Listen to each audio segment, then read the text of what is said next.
Hi ಎಲ್ರಿಗೂ ನಮಸ್ಕಾರ. Share market in Kannada ಚಾನಲ್ಗೆ ನಿಮಗೆ ಸ್ವಾಗತ. ಈ ವಾರ IPOಗಳ ಸುರಿಮಳೆ ಅಂತಲೇ ಹೇಳಬೇಕು. ಸೊ ಈ ವಾರದ 3ನೇ IPO ಓಪನ್ ಆಗ್ತಿದೆ.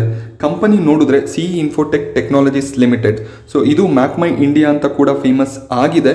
ನೀವು ಗೂಗಲ್ ಪ್ಲೇಸ್ಟೋರ್ಗೆ ಹೋಗಿ ಮ್ಯಾಪ್ ಮೈ ಇಂಡಿಯಾ ಅಂತ ಸರ್ಚ್ ಮಾಡಿದ್ರೆ ನಿಮಗೆ ಆ್ಯಪ್ ಕೂಡ ಸಿಗುತ್ತೆ. ಸೊ ಈ ಕಂಪನಿಯ ಬಗ್ಗೆ ಇವತ್ತು ತಿಳ್ಕೊಳ್ಳೋಣ. ಹಾಗೆ ಫೈನಾನ್ಷಿಯಲ್ ಕಂಡೀಷನ್ಸ್ ಹೇಗಿದೆ ಕಂಪನಿದು ಅದ್ರ ಬಗ್ಗೆ ಕೂಡ ನೋಡಬೇಕಾಗುತ್ತೆ. ಹಾಗೆ ಕಂಪನಿಯ ವ್ಯಾಲ್ಯೂಯೇಷನ್ಸ್ನ ಕೂಡ ಗಮನಿಸಬೇಕು. ಗ್ರೇ ಮಾರ್ಕೆಟಲ್ಲಿ ಎಷ್ಟು ಪ್ರೀಮಿಯಂ ನಡೀತಿದೆ, ಇಲ್ಲಿ ಲಿಸ್ಟಿಂಗ್ ಗೇನ್ಗಳು ಸಿಗುತ್ತಾ, ಹಾಗೆ ಇದನ್ನು ನಾವು ಲಾಂಗ್ ಟರ್ಮ್ಗೆ ಕೂಡ ಹೋಲ್ಡ್ ಮಾಡ್ಬೋದಾ, ಸೊ ಅದ್ರ ಬಗ್ಗೆ ಕಂಪ್ಲೀಟ್ ಡೀಟೇಲ್ಸ್ನ ನೋಡೋಣ. ಸೊ ನಿಮ್ಮ ಬಳಿ ಇನ್ನೂ ಡಿಮ್ಯಾಟ್ ಅಕೌಂಟ್ ಇಲ್ಲ ಅಂದರೆ ಲಿಂಕನ್ನು ನಾನು ಡಿಸ್ಕ್ರಿಪ್ಷನಲ್ಲಿ ಕೊಟ್ಟಿರ್ತೀನಿ. ಅಲ್ಲಿಂದ ನೀವು ಡಿಮ್ಯಾಟ್ ಅಕೌಂಟ್ನ ಓಪನ್ ಮಾಡ್ಕೋಬೋದು. ಸೊ ಮುಂದೆ ಒಳ್ಳೊಳ್ಳೆ IPOಗಳು ಬರ್ತಿರೋ ಕಾರಣ ಡಿಮ್ಯಾಟ್ ಅಕೌಂಟ್ ಇರೋದು ತುಂಬಾ ಅಗತ್ಯ ಆಗುತ್ತೆ. ಡಿಮ್ಯಾಟ್ ಇದ್ರೇ ನೀವು IPOಗಳಿಗೆ ಅಪ್ಲೈ ಮಾಡೋದಕ್ಕೆ ಸಾಧ್ಯ. ಸೊ ಕಂಪನಿಯ ಬಗ್ಗೆ ನೋಡೋದಾದರೆ ಇದು ಕೂಡ ಒಂದು ಡೇಟಾ ಮತ್ತು ಟೆಕ್ನಾಲಜಿ ಬೇಸ್ ಮೇಲೆ ವರ್ಕ್ ಮಾಡುವಂತಹ ಕಂಪನಿ.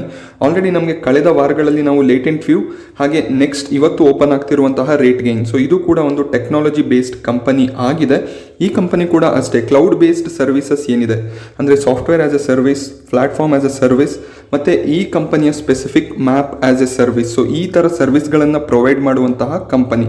ಸೊ ಏನಿದು ಅಂತ ನೀವು ಗಮನಿಸಿದಾಗ ಈಗ ನಿಮ್ಮ ಅಪ್ಲಿಕೇಶನ್ಗಳಲ್ಲಿ ಅಥವಾ ನಿಮ್ಮ ವೆಬ್ಸೈಟ್ ಇದ್ದು ನೀವೊಂದು ಬಿಸ್ನೆಸ್ನ ಮಾಡ್ತಿದ್ರೆ ನಿಮಗೆ ಮ್ಯಾಪ್ ಮತ್ತು ನ್ಯಾವಿಗೇಷನ್ಗಳ ಅಗತ್ಯ ಬಿದ್ದಾಗ ಸೊ ನೀವು ಇವರ ಬಳಿ APIಗಳನ್ನು ಪಡೆದುಕೊಂಡು ಅದನ್ನು ನಿಮ್ಮ ವೆಬ್ಸೈಟ್ಗಳಲ್ಲಿ ಬಳಕೆ ಮಾಡಿದಾಗ ನಿಮಗೆ ಈಗ ನಾವೇನು ಗೂಗಲ್ ಮ್ಯಾಪ್ಸ್ ಯೂಸ್ ಮಾಡ್ತೀವಿ ಅಥವಾ ನಾವು ಸ್ವಿಗ್ಗಿ ಮತ್ತು ಝೊಮ್ಯಾಟೋದಲ್ಲಿ ಫುಡ್ ಆರ್ಡರ್ ಮಾಡಿದಾಗ ಡೆಲಿವರಿ ಬಾಯ್ ಎಲ್ಲಿದ್ದಾರೆ, ಸೊ ಅವರು ಬರ್ತಿದ್ದಾರಾ, ಸೊ ಅದನ್ನೆಲ್ಲ ನಾವು ಮ್ಯಾಪ್ನ ಮೂಲಕ ನೋಡ್ತೀವಿ. ಸೊ ಆ ರೀತಿಯ ಒಂದು ಮ್ಯಾಪ್ ಸರ್ವಿಸ್ನ ಪ್ರೊವೈಡ್ ಮಾಡುವಂತಹ ಕಂಪನಿ.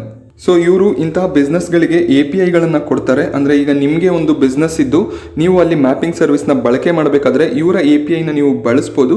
ಅದನ್ನು ನೀವು ಡೈರೆಕ್ಟಾಗಿ ನಿಮ್ಮ ಅಪ್ಲಿಕೇಶನ್ ಅಥವಾ ವೆಬ್ಸೈಟಲ್ಲಿ ಯೂಸ್ ಮಾಡ್ಕೋಬೋದು. ಸೊ ಲೇಟೆಸ್ಟ್ ಟೆಕ್ನಾಲಜಿ ಏನಿದೆ ಇಂಟರ್ನೆಟ್ ಆಫ್ ಥಿಂಗ್ಸ್ ಅದರ ಮೇಲೆ ಕೆಲಸ ಮಾಡುವಂತಹ ಒಂದು ಕಂಪನಿ. ಹಾಗೆ ಇವರು CE ಇನ್ಫೋಟೆಕ್ ಸಿಸ್ಟಮ್ ಏನಿದೆ ಮ್ಯಾಪ್ ಮೈ ಇಂಡಿಯಾ ಅನ್ನುವಂತಹ ಹೆಸರಲ್ಲಿ ತಮ್ಮ ಮ್ಯಾಪ್ಗಳನ್ನು ಅಥವಾ APIಗಳನ್ನು ಕಸ್ಟಮರ್ಗಳಿಗೆ ಸೆಲ್ ಮಾಡ್ತಾರೆ.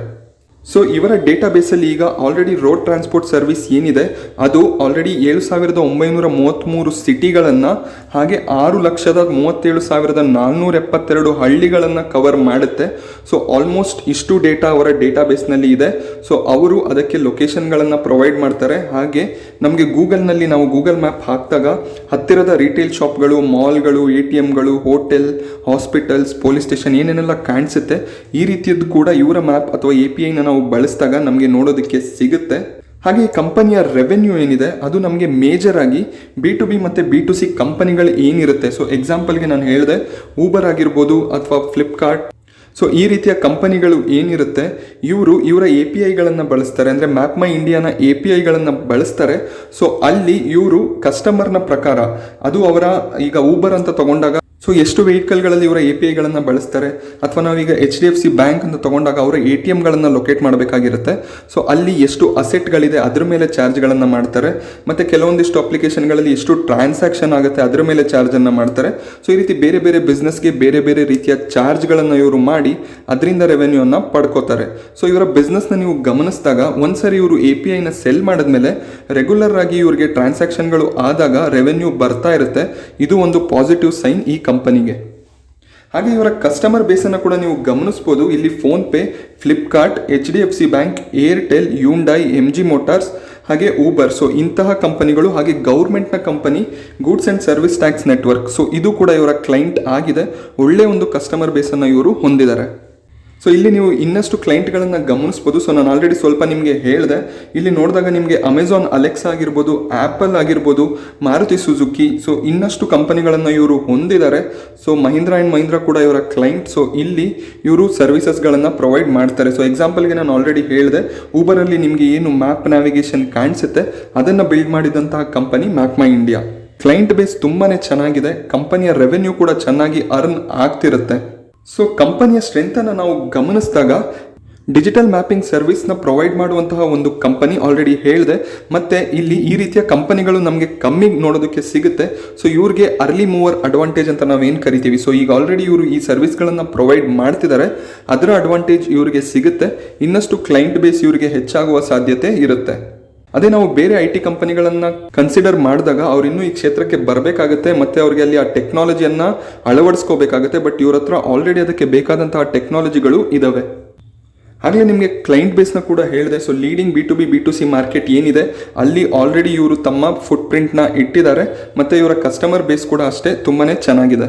ಸೊ ಈ ನ್ಯಾವಿಗೇಷನ್ ಮತ್ತು ಮ್ಯಾಪ್ ಸರ್ವಿಸಲ್ಲಿ ಬೇಕಾದಂತಹ ಟೆಕ್ನಾಲಜಿ ಮತ್ತು ಕಾಂಪಿಟೇಟಿವ್ ಎಡ್ಜ್, ಸೊ ಈಗ ಏನಾದರೂ ಬೇರೆ ಕಂಪನಿಗಳು ಕೂಡ ಬಂದರೂ ಆಲ್ರೆಡಿ ಇವ್ರ ಹತ್ರ ಕ್ಲೈಂಟ್ ಬೇಸ್ ಇರೋದ್ರಿಂದ ಸೊ ಇವರಿಗೆ ಕಾಂಪಿಟೇಷನ್ನಲ್ಲಿ ಒಂದು ಎಡ್ಜ್ ಸಿಗುವ ಸಾಧ್ಯತೆ ಇರುತ್ತೆ.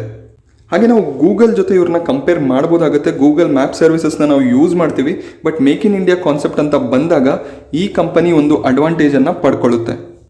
ಹಾಗೆ ಇವರ ಕಸ್ಟಮರ್ಸ್ ಯಾರಿದ್ದಾರೆ ಅವ್ರ ಜೊತೆ ಒಂದು ಸ್ಟ್ರಾಂಗ್ ರಿಲೇಷನ್ಶಿಪ್ ಕೂಡ ಇದೆ.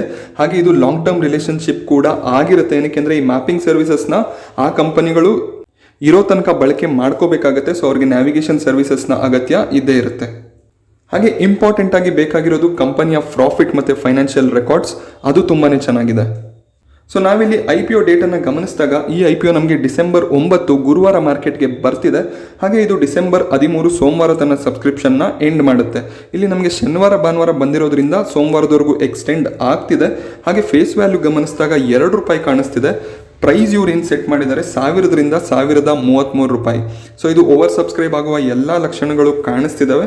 ಸೊ ₹1033 ಅಪ್ಲೈ ಮಾಡಬೇಕಾಗುತ್ತೆ. ಹಾಗೆ ಒಂದು ಲಾಟ್ಗೆ ಇಲ್ಲಿ 14 ಶೇರ್, ಸೊ ಮಿನಿಮಮ್ 14 ಶೇರ್ಗೆ ನಾವು ಅಪ್ಲಿಕೇಶನ್ನ ಹಾಕಬೇಕು. ಹಾಗೆ ಅಲಾಟ್ಮೆಂಟ್ ಗಮನಿಸಿದಾಗ ಡಿಸೆಂಬರ್ 16ಕ್ಕೆ ಅಲಾಟ್ಮೆಂಟ್ ಸಿಗುವ ಸಾಧ್ಯತೆ ಇದೆ. ಹಾಗೆ ಲಿಂಕ್ ಇನ್ ಟೈಮ್ ಯಾರಿದ್ದಾರೆ ಅವರು ಇವರ ರಿಜಿಸ್ಟರ್ ಆಗಿದ್ದಾರೆ. ಹಾಗೆ ರೀಫಂಡ್ಗಳು ನಮಗೆ 17ನೇ ತಾರೀಕು ಬರುತ್ತೆ. ಅಕಸ್ಮಾತ್ ಕ್ರೆಡಿಟ್ ಆದರೆ ಶೇರ್ಗಳು ಡಿಸೆಂಬರ್ 20ಕ್ಕೆ ಶೇರ್ಗಳು ನಮ್ಮ ಡಿಮ್ಯಾಟಲ್ಲಿ ಕಾಣಿಸುತ್ತೆ. IPO ಲಿಸ್ಟಿಂಗ್ ಟೆಂಟೇಟಿವ್ ಡಿಸೆಂಬರ್ 21ಕ್ಕೆ ಇಟ್ಟಿದ್ದಾರೆ.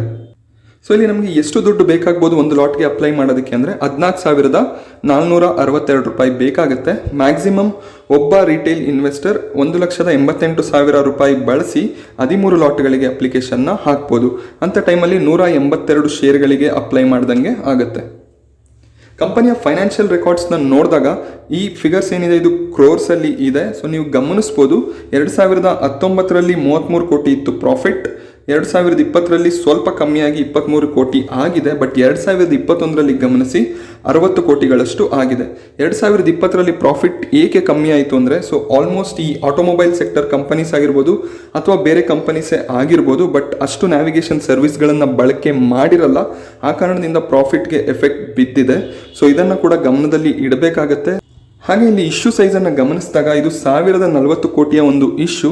ಆ್ಯಂಡ್ ಇಂಪಾರ್ಟೆಂಟ್ ಥಿಂಗ್ ನೋಡಬೇಕಾಗಿರೋದು ಎಲ್ಲ offer for sale. So IPO ಇಂದ ಏನು ದುಡ್ಡು ಬರುತ್ತೆ ಅದು ಕೇವಲ ಶೇರ್ ಹೋಲ್ಡರ್ಗಳಿಗೆ ಹೋಗುತ್ತೆ. ಸೊ ಇಲ್ಲಿ ಯಾರ್ಯಾರಿಗೆ ಎಷ್ಟೆಷ್ಟು ಶೇರ್ಗಳನ್ನು ಇವರು ಆಫರ್ ಮಾಡ್ತಿದ್ದಾರೆ ಅಂತ ನೋಡಿದಾಗ QIBಗೆ 50%. ಸೊ ನೀವು ನೋಡಿದಾಗ ಮ್ಯಾಕ್ಸಿಮಮ್ 50% ಅಂತಿದೆ. ಸೊ ಇಲ್ಲಿ 50% ಒಳಗಡೆನೇ ಇರುತ್ತೆ QIBಗೆ, ಅದರ ಮೇಲೆ ಅದು ಹೋಗೋದಿಲ್ಲ. ಹಾಗೆ NIIಗೆ ಮಿನಿಮಮ್ 15%, ಅಂದರೆ 15% ಮೇಲೆ ಕೂಡ ಆಗ್ಬೋದು. ಹಾಗೆ ರಿಟೇಲ್ ಇನ್ವೆಸ್ಟರ್ಗೆ 35%. ಸೊ 35%ನಿಂದ ಮೇಲೆ ಕೂಡ ಆಗ್ಬೋದು, 35% ಕಮ್ಮಿ ಇರಲ್ಲ. ಹಾಗೆ ಈ ಕಂಪನಿಯ ಅರ್ನಿಂಗ್ ಪರ್ ಶೇರನ್ನು ಗಮನಿಸ್ತಾ ಹೋದಾಗ 2019ರಲ್ಲಿ ಇದು ₹8.50ವರೆಗೂ ಇತ್ತು. 2020ರಲ್ಲಿ ಕಮ್ಮಿ ಆಗಿದೆ, ಪ್ರಾಫಿಟ್ ಕೂಡ ಕಮ್ಮಿ ಇತ್ತು. ಸೊ ಆ ಕಾರಣದಿಂದ ನಮಗೆ ಅರ್ನಿಂಗ್ ಪರ್ ಶೇರ್ ಕೂಡ ಕಮ್ಮಿ ಕಾಣಿಸ್ತಿದೆ. ಹಾಗೆ 2021ರಲ್ಲಿ ಗಮನಿಸಿದಾಗ ಅರ್ನಿಂಗ್ ಪರ್ ಶೇರ್ ಡಬಲ್ ಆಗಿದೆ 2019ಕ್ಕೆ ಕಂಪೇರ್ ಮಾಡಿದಾಗ. ಸೊ ಈಗ ನಾವು ಕಂಪನಿಯ ಒಂದು ಅಡ್ವಾಂಟೇಜ್ಗಳು ಮತ್ತು ಅವರ ಬಿಸ್ನೆಸ್ ಮಾಡೆಲ್ಗಳನ್ನು ಗಮನಿಸಿದ್ವಿ. ಇಲ್ಲಿ ಕೆಲವೊಂದಿಷ್ಟು ರಿಸ್ಕ್ಗಳು ಕೂಡ ಇರುತ್ತೆ, ಅದನ್ನು ಕೂಡ ನಾವು ಗಮನಿಸಬೇಕಾಗುತ್ತೆ. ಸೊ ಮೊದಲನೇ ರಿಸ್ಕ್ ಏನಾಗುತ್ತೆ ಅಂದರೆ ಇವರ ಪ್ರಾಫಿಟ್ ಅಥವಾ ರೆವೆನ್ಯೂ ಏನಿದೆ ಬೇರೆ ಬಿಸ್ನೆಸ್ ಮೇಲೆ ಡಿಪೆಂಡ್ ಆಗಿರುತ್ತೆ. ಸೊ ನಾನು ಆಲ್ರೆಡಿ ನಿಮಗೆ 2020ರಲ್ಲಿ ಏನಾಗಿತ್ತು ಅಂತ ಹೇಳಿದೆ. ಸೊ ಆ ರೀತಿ ಏನಾದರೂ ನಮಗೆ ಲಾಕ್ಡೌನ್ಗಳು ಈ ರೀತಿಯ ಪ್ಯಾಂಡಮಿಕ್ಗಳು ಬಂದಾಗ ಬೇರೆ ಬಿಸ್ನೆಸ್ಗಳು ಶಟ್ ಡೌನ್ ಆದರೆ ಇವರ ಪ್ರಾಫಿಟ್ ಮತ್ತು ರೆವೆನ್ಯೂ ಮೇಲೆ ಅದು ಎಫೆಕ್ಟ್ ಆಗುತ್ತೆ.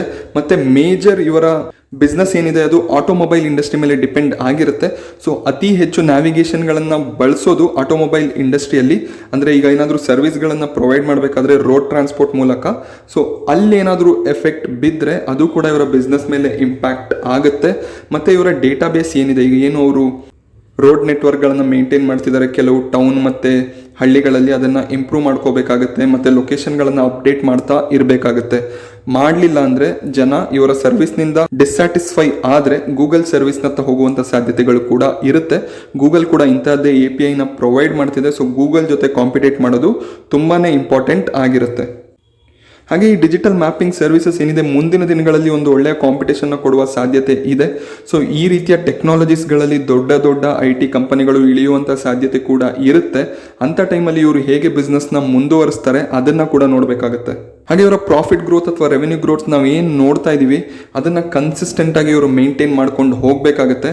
ಇಲ್ಲ ಅಂದರೆ ಇಲ್ಲಿ ಅವರಿಗೆ ಸ್ವಲ್ಪ ಪ್ರಾಬ್ಲಮ್ ಆಗುವ ಸಾಧ್ಯತೆಗಳು ಕೂಡ ಇರುತ್ತೆ. ಹಾಗೆ ಗೌರ್ಮೆಂಟ್ನ ರೂಲ್ಸ್ಗಳು ಏನಾದರೂ ಈ ಮ್ಯಾಪಿಂಗ್ ಸರ್ವಿಸಸ್ ಮೇಲೆ ಬಂದರೆ ಅಥವಾ ಗೌರ್ಮೆಂಟ್ನ ಯಾವುದಾದ್ರೂ ಆ್ಯಪ್ಗಳು ಬಂದರೆ ಸೊ ಅಲ್ಲಿ ಕೂಡ ನೋಡಬೇಕು ಯಾವ ರೀತಿಯ ಎಫೆಕ್ಟ್ ಆಗುತ್ತೆ ಅಂತ. ಸೊ ಇಷ್ಟು ರಿಸ್ಕ್ಗಳು ಇದ್ದಾವೆ. ಯಾವುದೇ ಕಂಪನಿ ಮಾರ್ಕೆಟ್ಗೆ ಬಂದಾಗ ಅದರಲ್ಲಿ ನಮಗೆ ರಿಸ್ಕ್ಗಳು ಕಾಣಿಸುತ್ತೆ. ಸೊ ಅದನ್ನು ನಾವು ನೋಡಿ ನಮ್ಮ ಇನ್ವೆಸ್ಟ್ಮೆಂಟ್ನ ಮಾಡಬೇಕಾಗತ್ತೆ. ಸೊ ಕೊನೆಯದಾಗಿ ನಾವಿಲ್ಲಿ ಗ್ರೇ ಮಾರ್ಕೆಟ್ ಪ್ರೀಮಿಯಂ ಮತ್ತು ಲಿಸ್ಟಿಂಗ್ ಗೇನ್ಗಳ ಬಗ್ಗೆ ನೋಡಲೇಬೇಕಾಗುತ್ತೆ. ಹಾಗೆ ಇಲ್ಲಿ ಲಾಂಗ್ ಟರ್ಮ್ಗೆ ಇನ್ವೆಸ್ಟ್ ಮಾಡ್ಬೋದಾ, ಸೊ ಅದನ್ನು ಕೂಡ ನೋಡೋಣ.